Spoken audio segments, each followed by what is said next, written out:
RMC Estelle Midi. Serroussi n'a pas tout compris. Bonjour Vincent.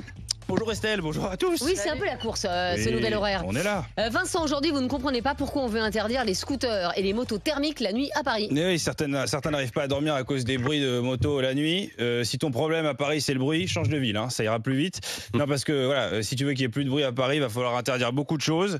Déjà, interdire Daniel Riolo, ça fait beaucoup de bruit, ça. Hein. Ouais. Après, il n'a pas totalement tort. Hein. Elle est partie dans sa campagne, elle est avec les oiseaux, elle veut nous emmerder. Ah voilà, Emmanuel, foutez le camp, il y en a marre, rentrez à Dijon, c'est bon là, vous avez raison Daniel, enfin. Bon, enfin, il y a quand même 80% des Parisiens qui se plaignent du bruit. Oui, il y a 100% des Parisiens qui se plaignent de Paris, donc il va falloir vous mettre d'accord. Oui, hein, oui, ouais. Si c'était que les motos, à la limite, pourquoi pas. Mais il y a beaucoup d'autres bruits à Paris, t'as ça déjà. Quelle horreur. Voilà, cauchemar quotidien, t'as ça aussi. Alors, espèce de connard, faut faire attention, non? Courtoisie parisienne, hein, voilà. T'as ça aussi. Oh. Non, on arrête. Non, excusez-moi. Non, c'est C'est le voisin. C'est Harry rencontre Sally. Voilà, bon, bah, non, mais c'est vrai que tant qu'on y est, si on peut interdire les voisins de faire l'amour, voilà, parce que moi, au-delà de me rappeler ma misère affective, c'est surtout que ça fait beaucoup de bruit chez moi. Et tu peux pas monter et leur dire, excusez-moi, ça vous dirait de copuler entre midi et 15h. Il y a Estelle Midi, au moins je sais que je suis pas à la maison. Voilà. Moi, j'aurais adoré avoir Pierre Rondeau comme voisin. Avec lui, tu sais que tu seras pas réveillé. Calme. Voilà, pas ce genre de... plus calme. C'est pour ça que j'habite à la campagne.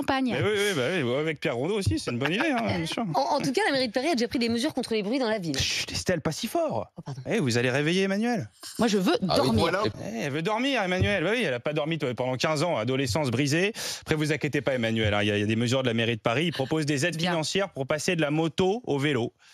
Voilà, je pense qu'il n'y a pas besoin de vanne là-dessus. Hein. Je comprends pourquoi les finances sont mal gérées à Paris quand les mecs pensent qu'un vélo c'est plus cher qu'une Suzuki. Hein. Ça, c'est compliqué. Hein. Alors, un autre débat que nous avons eu, Vincent, et qui vous a passionné, Oui. la Saint-Valentin. Alors, pour vous, justement, la Saint-Valentin, c'est une fête commerciale ou c'est la vraie fête des amoureux? Oh là là, mais quelle question qu'on ne s'est jamais posée. Alors, bah déjà, il faut quand même rappeler que la Saint-Valentin, c'est pour les femmes. Hein. Pour les mecs, ça s'appelle la Sainte, t'as pas intérêt à oublier. Oui, c'est ça. Je voulais fêter la Saint-Valentin, mais bon, impossible de trouver de nana. Impossible. Pourquoi T'as vu les critères aujourd'hui? Les défis, elles sont là. Moi, mon mec, je veux un mec grand mais pas trop, un mec beau, original, lumineux. C'est un mec que tu cherches ou un appart. Il y a un moment donné, bon, du coup, j'ai trouvé personne. J'en profite donc ici pour inviter Pierre Rondeau pour le 14. Non, mais tu seras dispo. Je sais que tu es dispo pour payer un plat de pâtes 47 € parce qu'il y a des pétales de rose dessus. En plus, voilà, c'est toi et moi. On pourra regarder le foot juste après si tu veux. Mais vous, est-ce que vous aimez, à l'intérieur de vous, au fond de vous, Vincent, fêter la Saint-Valentin? Je sais pas, moi j'ai envie de plaire aux filles, mais est-ce que vous comprenez ce que veulent les femmes? Regardez Moi, je Emmanuel trouve tout ça à l'heure. totalement commercial, mais il a intérêt à être là. Hein. C'est vrai. On fait comment là? Voilà, on fait comment? Bon, alors, petit tip, si tu oublies la Saint-Valentin, il faut quand même compter un délai de 3-4 jours avant que tu t'en rendes compte. Hein, parce qu'au début, ta meuf te dit rien, hein, elle est toute gentille. Et elle arrive au bout de 3 jours.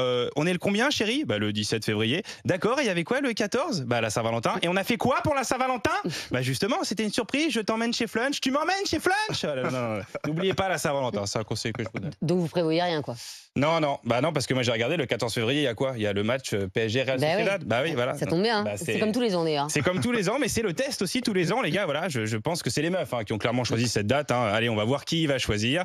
Messieurs, vous avez le choix entre votre meuf ou Nasser El Khelaifi. Voilà. Petit conseil, si vous êtes pour le PSG, choisissez votre meuf. Au moins, vous êtes sûr qu'elle ne perdra pas le match. Voilà. Vincent Serroussi, tous les jours dans Estelle Midi, désormais 14h50. Notez bien cet horaire. Et puis Vincent qu'on retrouve ce soir pour son spectacle, bien sûr, au théâtre du Point Virgule à 19h à Paris. Merci beaucoup, Vincent.